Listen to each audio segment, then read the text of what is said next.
Assalamualaikum Bre, selamat datang kembali di Guru Gembul Channel. Sekitar 4.200 tahun yang lalu, ada seorang penyair Mesopotamia kuno yang bernama Atrahasis. Dia punya sebuah puisi yang pada akhirnya menjadi salah satu puisi yang paling menggelitik sepanjang sejarah, di mana dia menuliskan kurang lebihnya seperti ini. Dulu, sekitar 1.200 tahun yang lalu, kata dia, manusia itu sudah terlalu banyak, manusia itu terlalu berisik, manusia itu bikin kegaduhan terus-terusan. Sehingga dewa-dewi di langit itu merasa terganggu. Dewa-dewi itu satu sama lain mulai berbicara. Apakah kita harus memusnahkan manusia saja? Karena seiring berjalannya waktu, mereka berkembang biak terlalu banyak. Dan mereka akhirnya bikin kegaduhan yang bikin kita susah tidur. Lalu dewa-dewi itu rapat dan akhirnya menghasilkan sebuah kesimpulan dan keputusan. Ya, kita memang harus mengurangi jumlah mereka. Maka dewa-dewi itu langsung menyebar wabah penyakit, kelaparan, perang, semuanya diserahkan kepada manusia. Dan memang benar, manusia populasinya berkurang. Dan keberisikan yang dibuat oleh manusia itu juga ikut berkurang. Tetapi tidak lama, karena manusia berkembang biaknya juga sangat cepat dan sangat banyak. Maka dewa-dewi itu setelah 1.200 tahun itu rapat kembali. Wah, kalau memang seperti ini terus, seharusnya kita bukan mengurangi populasi manusia, tetapi melenyapkan populasi manusia sepenuhnya. Gimana? Setuju? Kata satu dewa kepada para dewa yang lain. Dan dewa-dewa yang lain, oke, kita setuju. Tapi ada satu dewa yang sebenarnya tidak setuju. Dari dalam hatinya dia tidak setuju. Maka ketika dewa-dewa yang lain mengatakan, untuk bisa menghancurkan populasi manusia sampai akhir, maka jalan satu-satunya adalah dengan mengirimkan air bah yang sangat besar. Banjir yang membuat mereka seluruhnya tenggelam. Oke, disetujui, maka satu dewa yang tadi yang namanya Dewi Enlil itu turun ke bumi mencari seorang yang sangat soleh, sangat taat, sangat baik, sangat bijak bernama Utnapishtim. Utnapishtim itu dibisiki. Utnapishtim, segeralah membuat bahtera yang sangat besar untuk kehidupan kamu, keluarga kamu, pengikut kamu, dan semua hewan-hewan sepasang-sepasang. Kenapa? Karena sebentar lagi dalam waktu yang sangat dekat akan ada banjir besar, banjir bah yang meluluh lantakan seluruh kehidupan di seluruh dunia. Maka segeralah buat itu. Utnapishtim tidak menunda waktu, dia segera langsung bikin bahtera yang sangat besar, sehingga ketika air bah itu datang dan benar-benar menghantam, dia, keluarganya, dan pengikutnya berhasil selamat. Dan dari sanalah peradaban baru di masa depan itu akan bermula.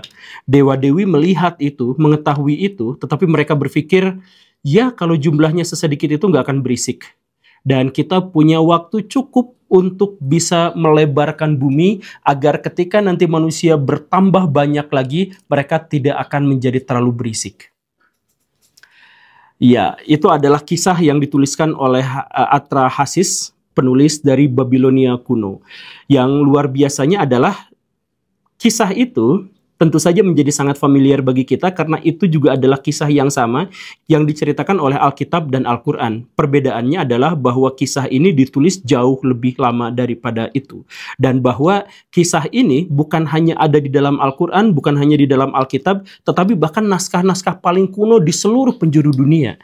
Jadi orang-orang di Mesoamerika, orang-orang di Papua, orang-orang di Cina dan di India itu juga memiliki naskah yang kurang lebih sama, adalah variasi cerita dari kisah yang sama, dari Atrahasis ini.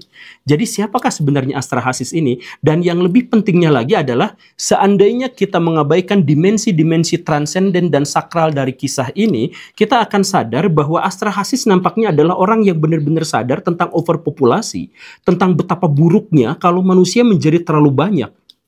Makanya dia kemudian melafalkan dengan cerita dewa-dewi, menceritakan dengan soal kehendak dewa-dewi, soal rapat, soal orang baik dan sebagainya. Mungkin dia menambahkan itu, tetapi intinya adalah bahwa sebenarnya dirinya sendirilah yang kesal dengan terlalu banyaknya manusia. Kenapa bisa seperti itu? Kalau misalkan kita menganalisis, di tahun ketika Atrahasis menuliskan puisinya, bumi itu dihuni oleh sekitar 25-50 juta manusia. Dan dari jumlah yang sebanyak itu, sekitar 2-4 juta orang tinggal di Mesopotamia. Dan dari 2-4 juta yang tinggal di Mesopotamia, sekitar 100.000 tertumpuk di sebuah kota kuno yang namanya adalah Babilonia kuno. Babelonia, Babilonia kuno. Nah, mungkin Astrahasis melihat 100.000 orang di sekelilingnya itu terlalu padat, sehingga dia menuliskan kisah itu. Sepertinya, mungkin saja seperti itu. Cuman maksudnya, lagi-lagi kesadaran manusia tentang overpopulasi nampaknya bahkan sudah dituliskan ribuan tahun sebelum kita lahir. Yang uniknya lagi adalah, bukan hanya kisah itu tersebar di seluruh dunia dan kemudian menjadi bagian dari kisah-kisah yang sakral yang kita percayai. Kisah itu juga ternyata menjadi pattern bagi kisah-kisah modern yang serupa dengannya. Jadi manusia modern itu kan bahkan lebih resah tentang overpopulasi. Dan karena itu manusia modern itu sampai sekarang menuliskan cerita dan bikin naskah film sampai ratusan jumlahnya yang isinya adalah tentang populasi yang terlalu banyak dan kemudian cara depopulasi. Ada kisah-kisah film yang menceritakan tentang serangan zombie yang memusnahkan hampir semua manusia, ada serangan alien, ada lempeng bumi yang retak, dan lain sebagainya. Pokoknya endingnya itu adalah patternnya sama, bahwa ada segelintir kecil orang yang bisa selamat dari bencana itu, dan kemudian merekalah yang memulai peradaban baru. Nah, jadi overpopulasi itu selalu memberikan kepada kita sebuah wawasan bahwa manusia itu emang gak suka dengan jumlah yang terlalu banyak dan berharap bahwa tanah di depan rumah saya itu menjadi kosong, sumber daya sebagiannya bisa menjadi untuk saya, dan kita bisa memahami kenikmatan dan keindahan kehidupan seperti zaman dulu lagi ketika jumlah manusia tidak terlalu banyak gitu, dan lain sebagainya. Bahkan Thanos pun yang digambarkan itu menyisakan hanya setengah populasi manusia dan makhluk hidup untuk bisa bertahan, yang menunjukkan selalu aja ada harapan bahwa manusia itu ingin melanjutkan peradaban di satu sisi, tetapi ingin memusnahkan jumlah yang sangat banyak itu gitu. Jadi sekali lagi ya, terlepas dari dimensi spiritual yang dimaksud, ada harapan dari si penulis, ada pikiran dari penulis, dari kita semua, untuk menyedikitkan manusia agar tidak terlalu banyak gitu. Tapi yang selamat itu hanya kita, yang lain itu mati semua gitu. Dan saya kemudian melihat beberapa artikel jurnal ilmiah dan buku-buku yang menjelaskan tentang overpopulasi, dan overpopulasi itu selalu dimulai dari berapa banyak daya tampung maksimal yang bisa ditahan oleh bumi. Saya menemukan ada 6 dalam hal ini karya ilmiah, diantaranya adalah karya David Panintel. Dia menuliskan sebuah buku, dan dari buku itu dia menyebutkan bahwa seharusnya di bumi itu maksimal banget itu hanya dihuni oleh 2 miliar manusia. Kalau 2 miliar manusia itu bisa bertahan hidup dan yang lainnya tidak, maka sumber daya manusia dan sumber daya alam itu akan terjalin dengan sangat seimbang. Kemudian ada pernyataan yang lain dari Pak Paul dan Ibu Annie Ehrlich yang dia menuliskan bahwa seharusnya populasi manusia itu tidak lebih dari 1,5 miliar saja. Kemudian penelitian yang lain yang ditulis oleh Australia Health Science. Jadi populasi manusia untuk tumbuh ideal dan sehat itu hanya 1-2 miliar saja. Kemudian ada juga model Lotka-Volterra yang menyebut bahwa maksimal manusia itu di bumi 10,2 miliar jiwa. Jadi setelah manusia bisa mengoptimalkan sumber daya pangan dan kemudian air, maka batas maksimalnya itu adalah 10,2 miliar manusia. Kemudian ada juga studi pangan dan nitrogen yang ditulis oleh Harchow dan Chadzin Pires. Itu menyebutkan bahwa populasi manusia yang bisa ditampung bumi itu adalah antara 6-17 miliar jiwa. Dan kemudian teori yang terakhir yang saya temukan itu ada dari Olduvai teori, itu menyebutkan hanya 500 juta manusia sampai maksimal banget 2 miliar manusia untuk bisa bertahan di bumi. Jadi dari banyaknya penelitian-penelitian yang dimaksud, sepertinya mereka banyak yang kompakan ada di kisaran 2 miliar manusia di seluruh dunia, dan itu adalah ambang batas terakhir. Nah, kalau lebih dari itu bagaimana? Ya lebih dari itu manusia akan kesulitan untuk bisa mendapatkan pangan. Begitu. Tapi kan kemudian ada pernyataan, ah tidak, manusia kan ini maju, lihat di sekeliling kita tuh justru teknologi malah makin maju, kemudian peradaban malah makin maju. Setiap hari kita mendapatkan sebuah pengetahuan bahwa ada temuan baru di bidang ini, temuan baru di bidang itu. Berarti kan manusia baik-baik saja. Ya tidak, Baraya, manusia justru tidak baik-baik saja. Manusia itu justru sekarang itu mengalami ketimpangan yang sangat luar biasa. Jadi kemajuan yang Baraya maksud yang bisa dilihat di Cina, di Jepang, di Amerika Serikat, itu adalah hasil dari penderitaan yang terjadi di Afrika. Jadi setiap kita berhasil untuk mengambil sumber daya dan kemudian melampaui batas untuk bermewah-mewahan, untuk bersenang-senang dan sebagainya, itu sebenarnya mengambil jatah dari orang lain. Inilah yang seperti saya jelaskan dalam episode yang sebelumnya, karena ini sebenarnya adalah episodenya nyambung. Jadi begini Baraya, manusia itu bisa bertahan pada satu level. Itu akan setara dengan orang lain kalau misalkan yang dia butuhkan, kalau yang dia lakukan hanya memenuhi kebutuhan hidupnya saja. Tapi kalau misalkan dia sudah bermewah-mewahan, dia akan ngambil jatah dari orang lain. Kalau misalkan kita punya tanah dan kita jadikan rumah, kita tuh cukup mungkin hanya 100-200 meter untuk rumah kita tuh cukup sebenarnya. Tapi kalau misalkan kita serakah, kita tambah menjadi lebih besar, nah mengakibatkan apa? Harga tanah di sekelilingnya menjadi lebih mahal. Karena harga tanah di sekelilingnya menjadi lebih mahal, maka orang-orang miskin tidak memiliki kecukupan materi untuk bisa membelinya. Maka semakin besar sumber daya yang kita habiskan, semakin sedikit jatah untuk orang lain. Jadi kenapa Amerika Serikat kaya? Kenapa Jepang kaya? Kenapa negara-negara di Asia Timur itu relatif kaya? Ya karena negara-negara di belahan dunia yang lain itu dikorbankan sehingga mereka menjadi sangat miskin. Kenapa misalkan TikTok bisa menjadi perusahaan yang sangat besar, sangat kaya, dapat cuan banyak? Ya karena menciptakan kebodohan buat miliaran orang yang menyaksikannya. Kan begitu rumusan sederhananya itu begitu. Kenapa Amerika Serikat untung besar dengan jualan senjata? Ya karena ada negara lain yang dibuat konflik untuk itu gitu. Jadi setiap kemewahan, kekuasaan, kebesaran yang kita miliki itu sebenarnya adalah ngambil jatah dari orang lain. Dan ini pun sudah sebenarnya dijelaskan oleh Plato dalam bukunya Republik. Dan ini juga sudah pernah saya jelaskan di episode sebelumnya. Dalam bukunya Republik itu, Plato itu mengatakan bahwa populasi manusia dalam sebuah kota itu tidak boleh lebih dari 5.040 orang. Kalau lebih daripada itu, maka manusia itu akan saling sikut satu sama lain dan tidak akan lagi menjadi sehat. Keberadaan manusia di sana itu tidak akan lagi menjadi sehat. Ditandai dengan apa? Ditandai dengan kesenjangan ekonomi dan sosial yang semakin besar. Ketika orang yang hidup bergelimang harta, itu hidup berdampingan dengan orang-orang yang sama sekali tidak memiliki harta. Kalau memang lebih dari 5.040 orang, itu hitungan Plato di era ya sekitar 300-400 tahun sebelum Masehi gitu ya. Nah, Plato tuh berpikir seperti itu. Jadi walaupun angkanya bisa kita perdebatkan dan tidak lagi relevan nampaknya, tetapi konsepnya itu selalu sama.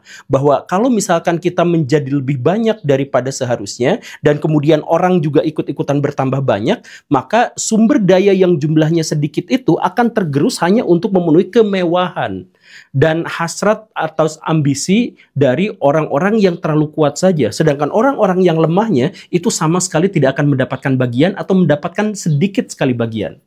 Rumusan yang lebih sederhananya adalah kalau uang di seluruh dunia itu dibatasi katakanlah menjadi 10 miliar, lalu ada orang-orang super kaya yang masing-masing memiliki uang 500 juta dan maka orang-orang miskin akan kebagian semakin sedikit sekali jatah uang yang mereka miliki. Kan begitu, itu rumusan sederhananya. Dan overpopulasi ini juga itu kemudian bukan hanya berdampak pada kesenjangan, tetapi juga berdampak pada sumber daya manusia yang menjadi semakin ketergantungan pada sumber daya alam yang semakin menipis. Kita tahu bahwa Thomas Malthus pernah menuliskan dalam esainya yang terkenal pada tahun 1789 atau 1798, dia akan menuliskan bahwa manusia itu senang makan dan senang melakukan aktivitas seksual. Jadi premisnya itu sederhana. Jadi manusia itu benar kan? Manusia itu senang makan dan senang melakukan aktivitas seksual. Tapi dari dua hal itu, yang dampaknya itu adalah kelangsungan generasi selanjutnya itu menjadi semakin terancam. Karena apa? Manusia yang suka makan artinya menghabisi potensi sumber daya alam untuk kebutuhan hidup mereka, kebutuhan pangan mereka. Dan manusia yang suka melakukan aktivitas seksual artinya apa? Artinya membuat manusia itu berkembang biak dalam jumlah yang besar. Dan kalau misalkan dihitung dari premis yang sangat sederhana itu, maka Thomas Malthus mengatakan bahwa perkembangan manusia itu mengikuti deret hitung. Jadi dua manusia itu generasi berikutnya itu menjadi 4, kemudian menjadi 8, kemudian menjadi 16, kemudian menjadi 32 dan seterusnya. Sedangkan kemampuan manusia untuk memproduksi pangan, kalaupun dipaksakan sepaksa-paksanya, maka hanya akan mengikuti deret hitung. Dari setelah 2 ya 3, setelah 3 ya 4, setelah 4 ya 5, setelah 5 ya 6 dan sebagainya. Maka di masa yang akan datang, populasi manusia akan menjadi terlalu besar dibandingkan dengan sumber daya alam yang bisa mereka akses. Nah, disinilah terjadi ketimpangan. Inilah yang disebut sebagai prinsip dari populasi, sama seperti esai yang dia tuliskan itu. Nah, setelah ini, apa yang akan terjadi? Dan kita sekarang ada di tengah-tengah itu. Ada di tengah-tengah di mana sekarang kita tuh melihat bahwa manusia itu memang sudah overpopulasi. Tetapi apa yang akan terjadi ke depannya? Nah, ini menjadi perhatian banyak ilmuwan. Ada yang mengatakan bahwa kita memang harus mengeremnya. Ada yang menjadi sangat pesimis sehingga kita tidak memiliki peluang terhadapnya. Tapi ada juga yang mengatakan seperti Jeff Bezos misalkan. Bezos itu yang pemilik Amazon. Dia berpikir bahwa manusia itu harus dipopulasikan jauh lebih banyak lagi daripada sekarang. Dan dia berharap bahwa ya 100-200 tahun ke depan populasi manusia itu mencapai 10 triliun individu, tetapi tersebar di seluruh planet, di planet-planet di galaksi kita, setidaknya di planet-planet di tata surya kita. Dia mengatakan seperti itu karena seiring berjalannya waktu, semakin banyaknya manusia, maka semakin banyak juga orang-orang yang pintar, dan semakin banyak orang-orang yang pintar, semakin banyak di antara mereka yang bisa menemukan solusi-solusi. Dan akumulasi dari solusi-solusi itu bisa aja menciptakan mesin waktu, menciptakan mesin ruang, dan lain sebagainya yang akan menyebabkan manusia jumlahnya akan menjadi sangat banyak, tetapi sumber daya yang mereka habiskan itu tetap akan seimbang karena mereka bukan hanya tinggal di bumi, tetapi juga tinggal di luar angkasa. Ada yang mengatakan seperti itu, tapi sebagian besar ilmuwan yang lain mengatakan bahwa bagaimanapun overpopulasi itu akan berakhir, tetapi berakhir secara alamiah. Karena ketika manusia semakin lama semakin tidak sehat, semakin hidup bermewah-mewahan, semakin tidak ingin mereka untuk beranak pinak. Makanya di negara-negara yang sudah maju, jumlah populasinya menyusut terus. Sedangkan di negara-negara yang miskin dan berkembang, populasinya naik terus. Ini mengakibatkan apa? Negara-negara yang maju nanti pada akhirnya akan krisis populasi, dan kemudian mereka memaksa akan mendatangkannya para imigran dari luar, dari negara-negara yang berkembang. Kemudian sistem mereka yang sudah maju itu kemudian mendidik para imigran itu untuk menjadi maju juga, dan akhirnya mengurangi populasi juga, dan begitu aja seterusnya. Jadi supply dari negara-negara miskin dan berkembang masuk semuanya ke negara-negara maju, dan dari negara-negara maju itulah mereka dididik untuk tidak terlalu punya banyak anak pada generasi selanjutnya. Maka salah satu di antara sekian proyeksi yang paling terkenal adalah bahwa ya nanti 100-200 tahun ke depan populasi manusia hanya akan 2 miliar saja di bumi, bahkan seandainya mereka tidak bisa menjelajah ke luar angkasa. Bagaimana menurut Baraya? Nah, saya tidak mengajak Baraya untuk sekedar berspekulasi, tapi saya ajak Baraya untuk menjadi bagian dari yang berkontribusi untuk menyelamatkan bumi. Karena apapun proyeksinya, apapun skenario ke depannya, itu bisa menjadi baik banget dan bisa menjadi buruk banget, itu sepenuhnya tergantung pada generasi kita hari ini. Terima kasih karena sudah menyimak. Saya Guru Gembul. Assalamualaikum warahmatullahi wabarakatuh.